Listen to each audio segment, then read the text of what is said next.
Na kweli yale sisi tulikuwa tukiwatahadharisha watu wasifanye, kwa sababu madhara yake ni 1, 2, 3. Watu waliyafanya, wakatuona sisi tunatumika vibaya, sisi ni vibaraka. Kwa hiyo wacha tuingie barabarani tudai haki yetu, na wengine tunataka nchi yetu. Swali, nchi mliipata? Hawakuipata nchi. Kilichotokea ni nini? Ni mauaji, na asilimia kubwa ya watu waliokufa hawakuwa na hatia, ni watu wamejazwa upepo, na wengine hata hawakushiriki. Lakini sasa linapotokea balaa kama hilo halichagui. Lakini hizi kauli za watu waandamane, wafanye fujo, wachome mali za watu zimetoka wapi? Ukirejea kwenye mitandao, kuna askofu mmoja, askofu huyo anawachochea watu kwenye mitandao, anawaambia wale wanaokaa karibu na vituo vya polisi na nyumba za polisi, choma nyumba zao. Vituo vya mafuta hivi akavitaja jina vya Lake Oil, choma moto. Akataja mambo mengine mbele kwamba hivyo choma. Swali langu kwanza, na maswali kadhaa hapa, hili swali la kwanza na wauliza hawa watetezi wa haki za binadamu, wana habari na watu mbalimbali, je, huu sio ugaidi? Huu wa kulipua vituo vya mafuta na kuchoma nyumba za askari na vituo vya, huu sio ugaidi? Twendeni kwa haki. Swali la pili, kauli kama hizi zingetoka msikitini, kwamba huko mahali fulani kuna shekhe amepanda kwenye mimbar anawahamasisha Waislamu watoke wakachome vituo vya mafuta au vituo vya polisi na nyumba zao, na wakaonekana kule vijana wamevaa kanzu na barakashia wanatekeleza hilo, je, hili lisingeitwa ni ugaidi?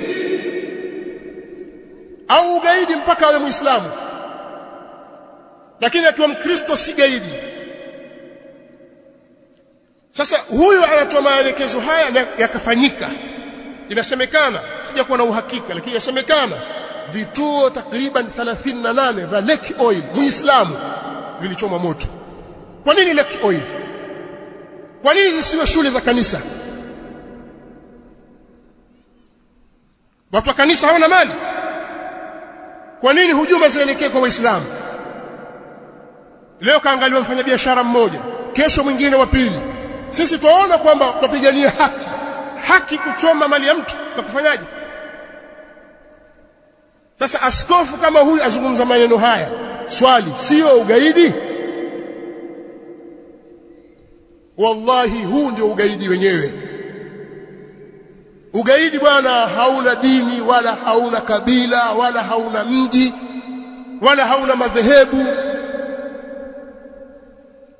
Hawa ni magaidi waliofanya haya na hawa walioamrishwa. Jambo la ajabu sasa, nchi imefika katika kipindi hiki kigumu, eti watokee maaskofu watoa waraka wakilaumu, wakibeza na kusikitishwa. Nyinyi ndio mlikuwa mkihalalisha hili. Nataka kuwaambia Waislamu, tusitumike na agenda mbovu kama hizi, tusitumiwe. Na niliwahi kuzungumza siku za nyuma kwamba kama wao hawana mafunzo ya kuelekeza namna ya kufanya, sisi Waislamu tunayo mafunzo yetu kutoka kwa mtume wetu Muhammad sallallahu alaihi wasallam yanayotuelekeza namna ya kufanya. Lakini mkitoka hapa mkatafakari tu yale mnaoyaona katika mitandao, ambayo baadhi ya vyombo vya habari vikubwa vya nje ya nchi na vingine vya ndani ya nchi vinayaripoti, hebu yatazameni yale matukio. Huu sio ugaidi? Mkavamia katika kituo cha watu, mkabeba mitungi ya gesi mkaondoka nao, pengine maisha yako je kutumia gesi, lakini wabeba wenda nini? Kwa sababu hiki cha Muislamu.